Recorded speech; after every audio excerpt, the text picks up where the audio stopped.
Hello, everybody, and welcome back. We are continuing Nancy Drew, number one, The Secret of the Old Clock. We are on chapter 21, Capturing the Robbers. Eagerly, Nancy Drew tore the little notebook from the hook. The light was dim, but by holding the book directly under the dashlight, she could make out the words on the cover: The Property of Joshua Crowley. "I found it at last!" she cried. Quickly turning the first few pages, she saw that they were yellowed with age. The writing was fine and cramped, and the ink had faded. These pages were crowded with business notations, but in the poor light it was next to impossible to make out the words.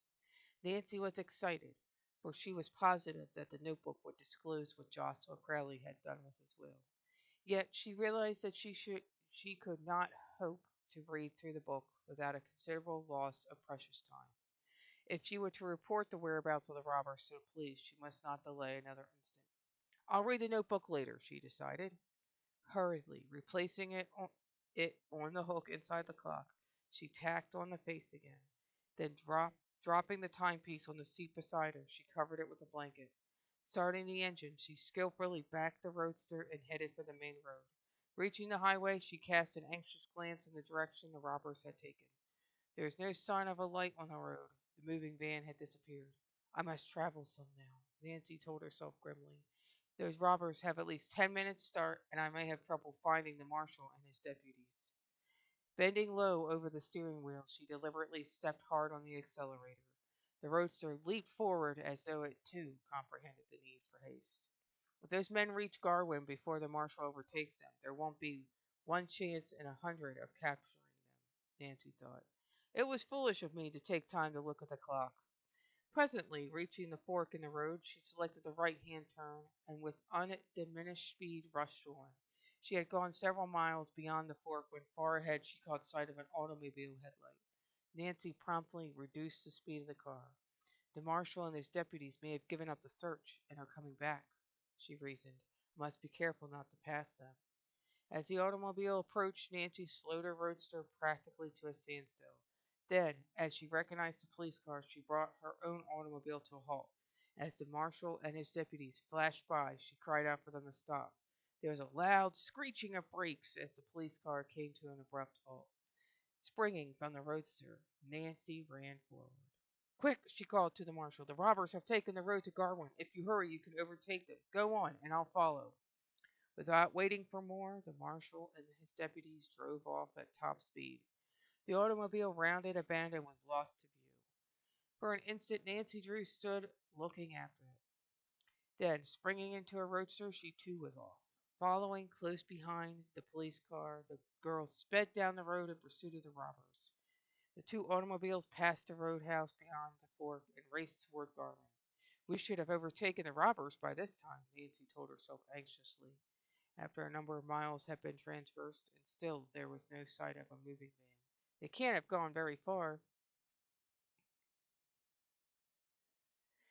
10 minutes passed, then unexpectedly she caught a glimpse of a red tail light on the road far ahead. "It must be the van," Nancy thought. "The light doesn't appear to be moving fast enough for an automobile." Evidently the marshal and his deputies were of the same opinion, for at that moment the police car slowed down. "Don't fire unless it's necessary," the marshal ordered his men. "But if they resist, pepper them." Cautiously the police car approached. As the headlight played upon the rear of the van, Nancy saw the license plate clearly and recognized the numbers. Then, as the van pulled over to the side of the road, the police car drove alongside. "Halt!" came the order. The van did not stop. Instead, it put on additional speed and crowded the police car towards a ditch. Nancy's heart was in her mouth as she watched, for it seemed certain that the marshal and his deputies were doomed. At the very edge of the road, the police car, by a sudden spurt of speed, forged ahead and averted disaster. "Halt!" rang out the warning cry a second time. "Halt, or we'll fire!" There was a sharp crack of a revolver as the robbers fired the first shot. The marshal and his deputies answered with a quick volley. One of the shots found its mark, the front tire. The van swerved in the road, and as the two side wheels went off into a steep ditch, toppled over.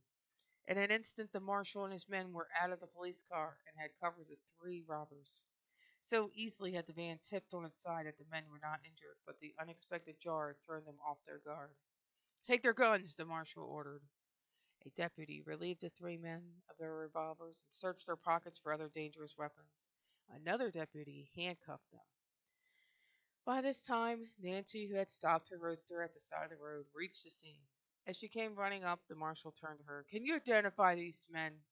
As a light was flashed upon each of the robbers in turn, Nancy nodded. There is the man who locked me up and left me to starve, she declared, pointing to the leader of the robber band. And the stolen goods are in the van? They'll get 10 or 20 years for this, the marshal promised. We'll hold them on several charges. You are willing to testify against them, I suppose. Yes, if it is necessary, Nancy promised reluctantly. But I don't live in this county, and I'm anxious to get home right away. It seems to me you have enough evidence to convict them. Well, if you don't want to, I guess there's no need for you to go back with us, the marshal admitted. I'll take your address, and if your testimony should be required later, I'll get in touch with you. As Nancy told the marshal her name and address, he glanced at her with new interest. So you're the daughter of Carson Drew. I see you're following in his footsteps, starting in young, aren't you? Nancy laughed. It was only an accident that took me to the Thompson bungalow at the critical moment. She protested modestly. I don't deserve any credit for the roundup. Not many girls would have used their brains the way you did, the marshal observed. Unless I'm mistaken, these robbers are old hands at the game. They've been plying their trade around Moon Lake for a number of seasons. The residents will be mighty grateful for what you've done, and that Miss Thompson you spoke of, she ought to give you a liberal reward for saving her household goods. Nancy shook her head. I don't want a reward. Just the same, you've earned one, the marshal insisted. If you're shy about blowing your own horn, I'll take up with this Miss Thompson myself. You don't know her as well as I do, Nancy remarked. She'll not offer a reward, and even if she did, I wouldn't accept it. In fact, I must ask you not to mention my name to her at all. You don't want any credit for capturing the robbers? The marshal gasped in astonishment. No, I prefer that my name not be mentioned in connection with the affair. I have a particular reason for making the request. Well, you're a queer one, the marshal remarked. You're the first person I ever saw who didn't want to take all the glory that was coming to him. You'll not mention my name? No, I'll keep it mum, the marshal promised. And if you're anxious not to figure in the case, I guess we can get along without your testimony. He turned toward the moving van. I'll just have a look inside and see if everything is here. Taking the keys, which one of the deputies had turned over to him, the marshal unlocked the rear doors of the van and carefully glanced inside.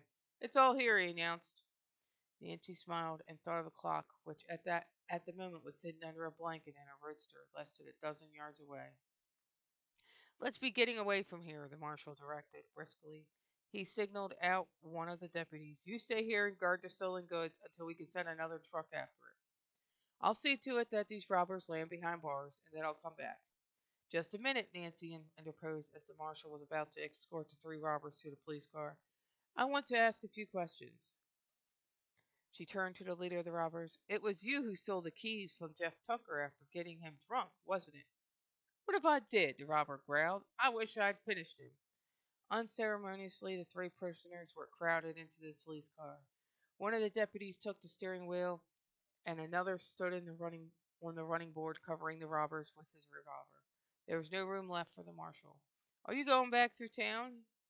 He asked Nancy. Yes, it's right on my way to River Heights, she responded, without a thought as to the purpose of the question. Then if you don't mind, I'll ride back with you. There isn't room in the police car. Why, of course, Nancy stammered. At once she thought of the clock, which she had left on the seat of the roadster. What if the marshal should discover it? Even as the thought came to her, the marshal started toward the roaster. And that was chapter 21. Please like and subscribe, and have a great day.